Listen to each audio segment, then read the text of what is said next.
Hello, Eddie. Look sharp today.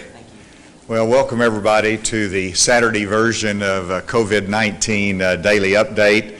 I did want to acknowledge that this is the running of the Arkansas Derby, which is an annual tradition in Arkansas, and it's certainly under a different environment, but that's still a source of Arkansas pride that you have such a nationally recognized Derby race here in the state.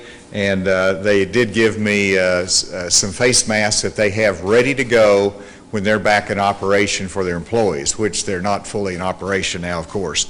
But I want to wish them well on today's Arkansas Derby Day. I'm glad to be joined by Dr. Nate Smith, Secretary of Health. We also have Director A.J. Gary today to give a report on our PPE, or our personal protective equipment. In terms of our case update, yesterday we had 3,321 cases in Arkansas of COVID-19. We're up 51, which brings us to 3,372 cases. Of those, 4 in the Department of Corrections. Hospitalizations have increased by 5, so we're at 100 in hospitalizations. In terms of death, Dr. Smith will elaborate on this. We actually have an increase of 9, which is 73. 2 of those are in the Department of Corrections. So we have very sadly, we've had 2 inmates that have passed away because of COVID-19, and the Department of Corrections will be issuing a release on that later today.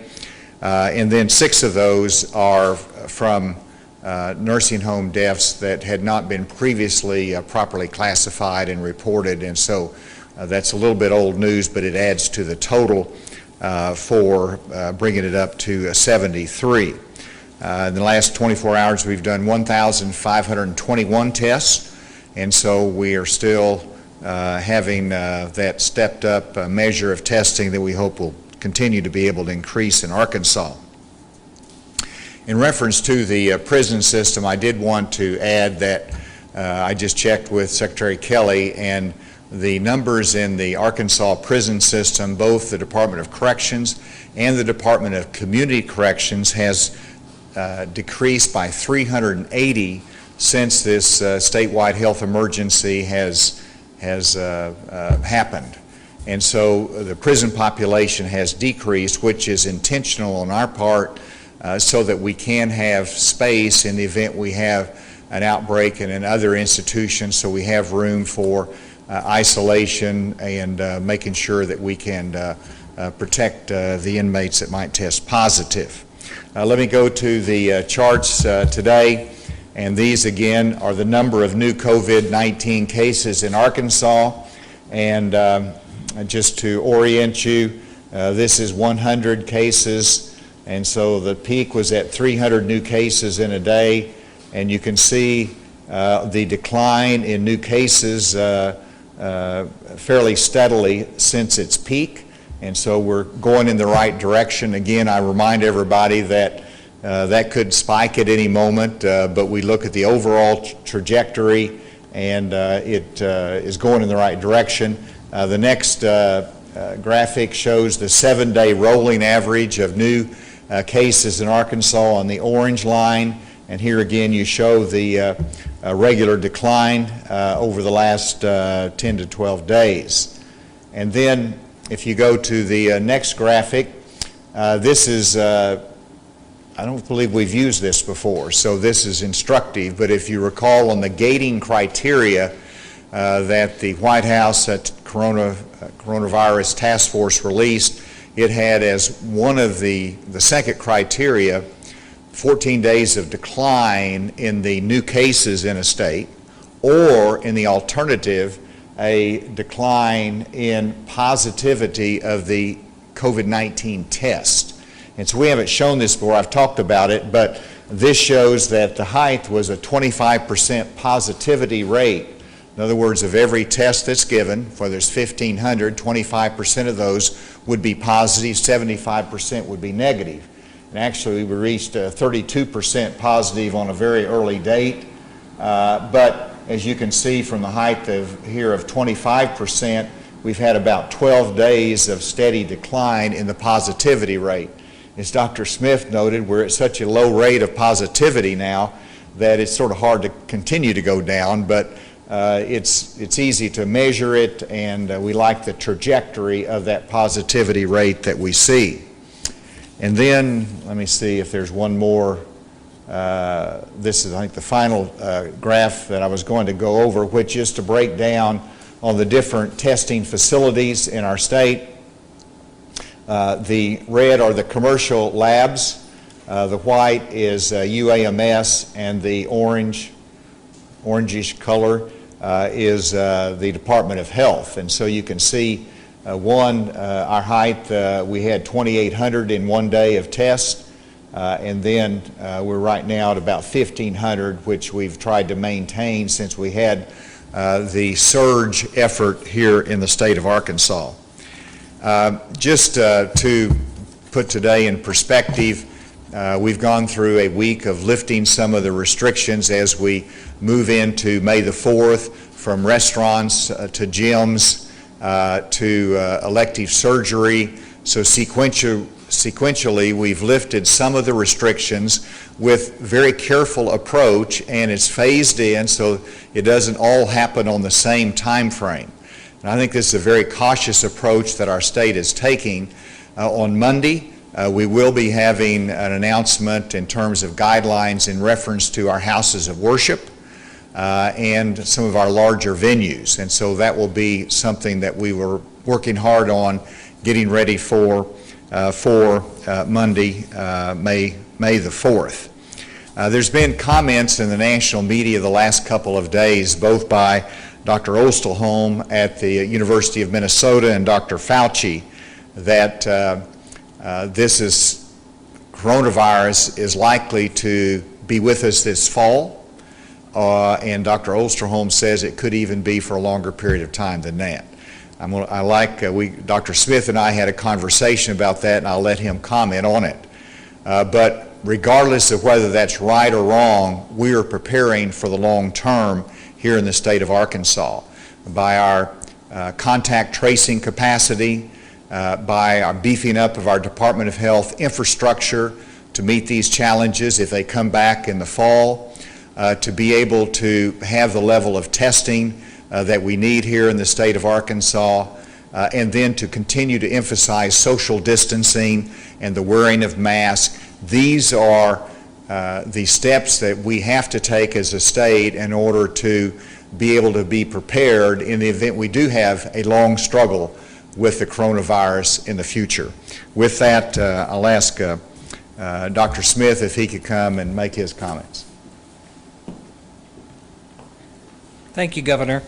I'll start by giving a little bit more detail on the numbers, and then a few other things I'd like to talk about. As the Governor mentioned, we had 51 new cases. Of these, 4 were correctional related from the Federal Correctional Institute. Those are not new cases. They were cases that we've just gotten into our system. We are still constant there at 135 inmates and 13 staff and contractor.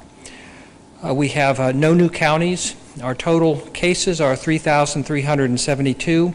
Our active cases are 1,312.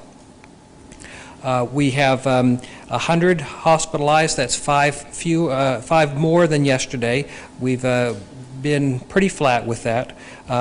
Currently on the ventilator is 20. That's 3 fewer than yesterday.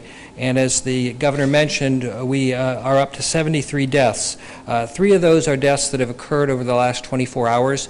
2 among Cummins inmates who were hospitalized. They had been hospitalized for several days. At least one of them was on a ventilator.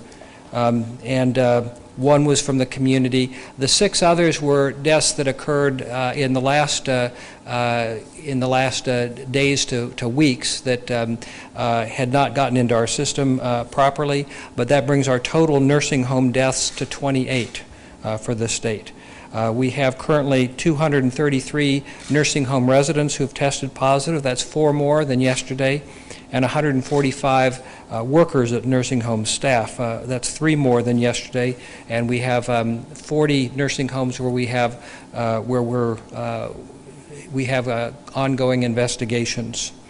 We have 1,987 recovered. That's up 14 from yesterday. I wanted to, if we could show the next slide, when we're talking about personal protective equipment, one thing that we now have in the state to help us with that is a PPE decontaminator. This is a machine that is built and operated by a company called Battelle. We received it about a week ago, and it's sited at the Goodwill Industries site. Was delivered there. That's at Scott Hamilton Drive. This will be using peroxide to decontaminate personal protective equipment, and its maximum capacity is 80,000 masks per day. We probably won't start out with the full capacity, but the way that will work is that hospitals and clinics will be able to bag their masks and either drop them off or send them through a prepaid FedEx delivery, and then they'll have a special code after they get an account with Battelle. This is free to them, but the account makes sure that we can get the PPE that they delivered back to them, so they're getting back the same masks that they sent.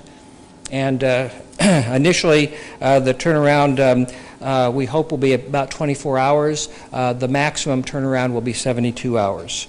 So this is something that hopefully will be up and running next week, but is a benefit to us, and it's being paid for by the federal government. This is one of 60 that have been deployed throughout the country. The last thing that I wanted to touch base on is yesterday when we put out our directive on barber and beauty shops, we had excluded the schools of the barber and beauty schools. We have since changed that directive, so those are included as well, as long as they can meet the other requirements of the directive. If those barber and beauty schools would like to start up on the 6th, they can as well. And with that, I'll go ahead and turn it back over to the governor. Thank you, Dr. Smith, and I ask Director A.J. Gary, who's and his team at ADAM, Department of Emergency Management, has really worked hard in getting our PPE out in the distribution network, and I wanted A.J. to come and give an update. Thank you, Governor. I think as everybody knows, there's been a struggle throughout this event, throughout the nation, to get the adequate number of PPE for our healthcare professionals and our first responders. Thanks to the leadership of Governor Hutchinson, we were able in this state to make some large quantity purchases and have those shipped into the state. We have those shipments coming in on a fairly regular basis now, so pretty much weekly. It was a team effort to do this with the expertise from the Department of Health and UAMS on purchasing the correct PPE. And with our federal surplus property, which is part of the Division of Emergency Management, we were able to utilize that warehouse. So as PPE is being shipped in, that team is breaking it down along with the assistance of our National Guard personnel. We can break it down and we can get it sent out to hospital coalitions, private clinics, and so forth. So it's truly been a team effort to have all of these people involved in it, so we can make sure that we're getting the PPE in, but also getting it out as quickly as we possibly can. We, in addition to that, some of the private supply chain is opening back up. So we are encouraging, and we have seen where hospitals and clinics are purchasing from their normal processes that what they were doing before the pandemic. So between those limited purchases and what the state's been able to do, I think we have a pretty good adequate supply that will be coming in over the next few weeks, and we continue to push that out. As far as the cloth mask, with the opening up of different things, there's a lot of people are looking for the cloth mask with the restaurants and gyms and so forth. So we worked with economic development to get a list of vendors, most of those here are Arkansas companies that are selling these. So we're pushing that list out to the Chamber of Commerce so they can get that to the restaurants and gym owners and so forth. And also pushing it out to our county and city officials so that we can get that information out. But in addition to that, just like the one I'm holding, you can get these locally. This one was purchased from our local farmers market there in Valonia. So we have a lot of people that are making these and are making them available for people. So I think, Governor, right now we're doing pretty good on PPE. We'll keep working that issue and make sure that we have an adequate supply coming in and going out. So thank you, sir. Thank you, and with that, we'll take any questions. Yes, ma'am. I was wondering if you could give any information about the 2 inmates that have died. Can you talk about how old they were, if they had any existing health issues? Dr. Smith. Both of these inmates were in their 60s, and they both had multiple medical conditions, underlying medical conditions. How long have they been hospitalized? They had, I don't have the exact information with me, but they had been hospitalized, each of them for several days. When we talk about the possibility of a resurgence in the fall, does the state have sufficient testing capacity and capacity for contact tracing to be able to catch a rise before it starts to overwhelm healthcare facilities or before it starts to get out of control? The answer is we're building that capacity. Actually, right now, we do have sufficient capability in contact tracing, but Dr. Smith is continually trying to improve it. And again, to illustrate it, when we started this whole emergency, we had 3 nurses that did contact tracing, and now it's well over 150. I think it's about 180, I think is the last number that I heard. And he will continue to build that capacity in contact tracing. And then we're building it in the infrastructure.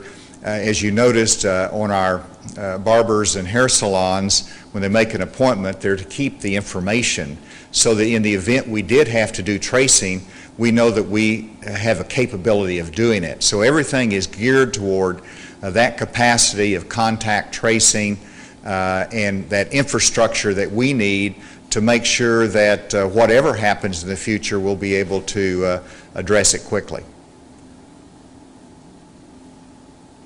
Is there anyone remotely that has a question? Yes, hi Governor. This is Chelsea Helms with Fox 24 KNWA in Fayetteville. How do you respond to allegations that inmates are hungry and scared because of the DOC's handling of the outbreak within the Cummins unit? Well, the question is in reference to inmates and their concerns that they have. As you can see, the inmates that have COVID-19 are isolated, quarantined, just like anybody in the public sector would be. Obviously, their freedom is more restricted in the barracks, but if they become ill, they get the care that they need. Because remember, many of those that were positive for COVID-19 were not symptomatic, so we're actually able to identify that positivity early on, and then if they become symptomatic, they get the right care, and they obviously have access to the hospitals and will be hospitalized just like anyone else will get that level of care. In terms of the routine feeding, and I've asked on numerous occasions as to give me the information on it. Of course, they are fed and they have the medical care that they need, and then they also have the hygiene equipment and products that they need that's available to them. Yes, I saw a question here a minute ago. I was just wondering, a couple of malls opened up this weekend. Can you speak on that? Any advice for shoppers that want to go out and also employees that want to stay safe as well?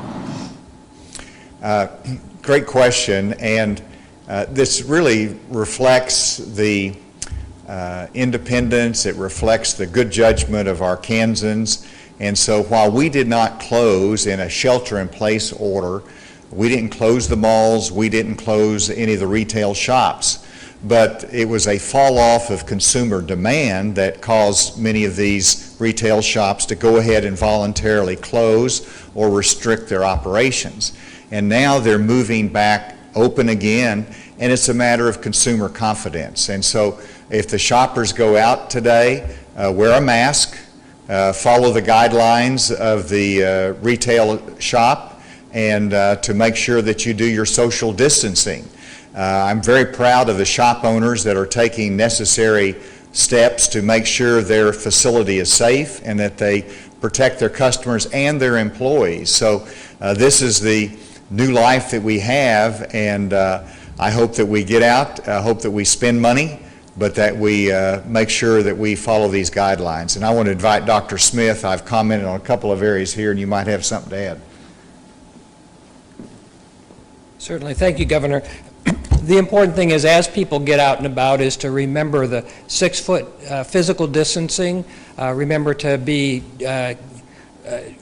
careful about what you touch and washing hands, using hand sanitizer frequently. We want people to get used to some of the new normal of dealing with COVID-19. Not to take unnecessary risks, but to learn how to go about your business in a way that is safe and does not promote the spread of COVID-19. As the Governor mentioned, there's lots of comments and thoughts about how long we'll be dealing with this. Will it go away and then come back, or how long? The short answer is no one really knows. We never have actually had a virus like this.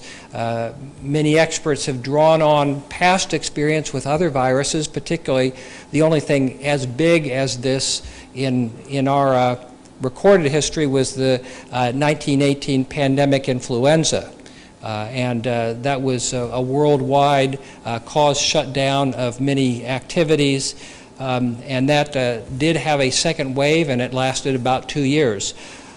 Should point out that this is not influenza, and this is not 1918, so it's a little bit difficult to know. As the Governor said, though, we really are in this for the long haul. We clearly here in Arkansas have not had that high, sharp peak with a massive number of hospitalizations and deaths and then dropping off. What we have seen is a gradual increase, and although we do seem to be going down, it's a pretty flat curve, and we need to be prepared to be dealing with this for some time. Even if we were perfect in our prevention of COVID-19 transmission here in Arkansas, we're not an island. We're surrounded by other states, most of which have higher rates of COVID-19 per population. So we need to be prepared to handle this for the long haul. And as the Governor mentioned, we've been building our testing capacity, building our contact tracing capacity. We still do have ways to go, but I think we're making good progress, and I think that's being reflected in our numbers.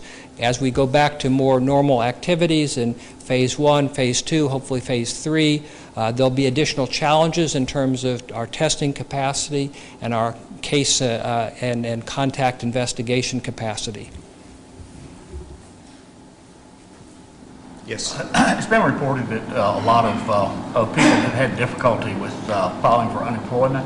Are any of those problems getting ironed out? Are people, are they able to start getting these claims processed, or is there still a backlog?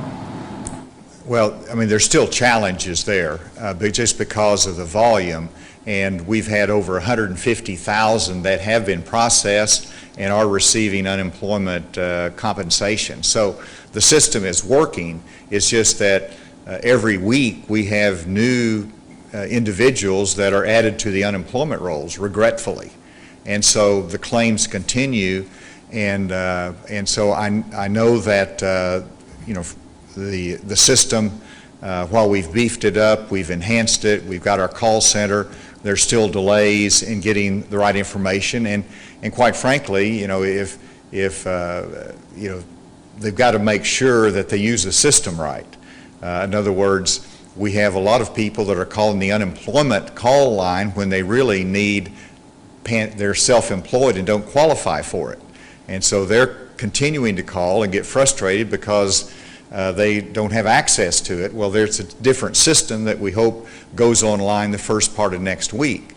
And then there's naturally mistakes that are made on both ends. Something's not filled out right, or there might not qualify for it. And so there's always going to be some frustration in the system and the processing, but incredible work's being done to make sure that these are processed as quickly as possible, and that those that really are in need, which there's many, gets the help that they need. Follow up on that real quickly. You said a separate system for self-employed is going online next week. How will that be accessed? Will that be online or through the? Will it be through the Employment Security Division or? That will.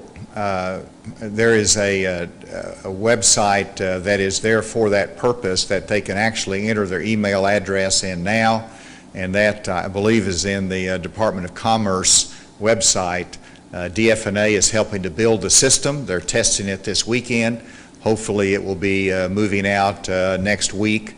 But again, we've had to build a completely new system for those that are self-employed, but under the new rules are entitled to get compensation. And that's so critically important, because I think about those that are self-employed, the barbers, the salon operators that have been out. They need that income, and I'm glad that we can make sure that it goes back to the beginning whenever they became unemployed, and hopefully they'll start that income as well.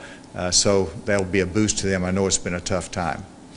One question from the table, and we'll see if there's anything else remotely. This is a question about restaurant workers with capacity at 30% and likely fewer patrons.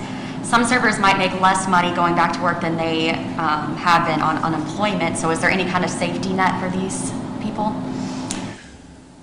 Well, I mean, first of all, I hope that we all tip very generously to the workers in the restaurants, that they're not going to have the same level of tip income because they have less volume in the restaurants. And so I'm sure the owners will be adjusting the staffing as well. So it's not the ideal circumstance, but it is moving us forward in that phase one environment. You know, in terms of, you know, if there's a job opportunity, they're supposed to go back to work, and if it's not full-time, or if they're not called back, they would be able to continue to get their unemployment compensation. Remotely, is there any other questions remotely? Governor, Yeah, Governor, I this wanted is Jay with, yep. All right, Go ahead. I heard the lady first, and then we'll go to the gentleman. Okay, thank you, Governor. I was wondering if you could tell us a little bit more about the inmates who did die. I'm asking you this because I know that certain inmates are eligible for early release as a result of this pandemic. So do we know why they were incarcerated and how much longer they had on their sentences? I do, but I don't know that we're releasing that information. They've passed away. They were in the maximum security unit at Cummins, which means they either had a life sentence, or they had a violent crime, or they were disciplinary issues while they were in prison. So it was a very serious environment in which they were incarcerated, and so that's the facility that had the positive cases. In terms of the overall prison environment, that's the reason I pointed out, I think it was 380 has been reduced from the prison population, and that's based upon the review of cases, so that if someone is a non-violent, non-sex offender within 6 months of their release date, then the the Board of Corrections and the parole board reviews those cases, and if it's a good parole plan, they can go ahead and be released. And so, you know, we've reduced the population in the other facilities by 380 as a result of that action. The gentleman on the remote that has a question. Yeah, Governor, this is Jay over KRK. I was wondering, I know we've talked about getting dentists and things like that back in order, but has any thought been given to optometrists at all? I just haven't heard that industry brought up. Yeah, so I heard optometrist. What was the first one that you mentioned? Dentist, you said. Well, I I know we've mentioned dentists, and I know that's coming in a couple of weeks, but I didn't know if optometrists were going to be Okay. wrapped into that sort of same timeline or not. Yep, Jay, great question. I'm going to ask Dr. Smith to respond about optometrists. Yes, thank you. That's a good question. We have a guidance document prepared for optometrists, which we are finalizing. I expect to make an announcement or posting on that early next week. And then I heard one more gentleman remotely, I think. All right, if not, is there a final question at the table, right here? I have one more. It was announced that I'd seen something about a hospital getting $8 million for treating, I think it said treated 100 or more coronavirus patients. What hospital was that? I don't know the answer to that, but, you know, there's a number of different sources of funding that's going to be flowing to hospitals. So they will be getting some direct payments through federal assistance to the hospitals. You know, in addition, we have some payments that are going from the state to those hospitals for their healthcare workers that have direct direct care responsibilities for their COVID patients. And so it could be a number of different sources in which that money is flowing to those hospitals. Dr. Smith, did you have anything else to add on that? So if you want more information, we'll be glad to check into that further, but that's all the information I have right now. We would have to do some more checking on that. All right, we will, it might be tomorrow we can get that to you, but we will look into that. Thank you for asking it. Thank you all very much for joining us on this Saturday. Have a good afternoon.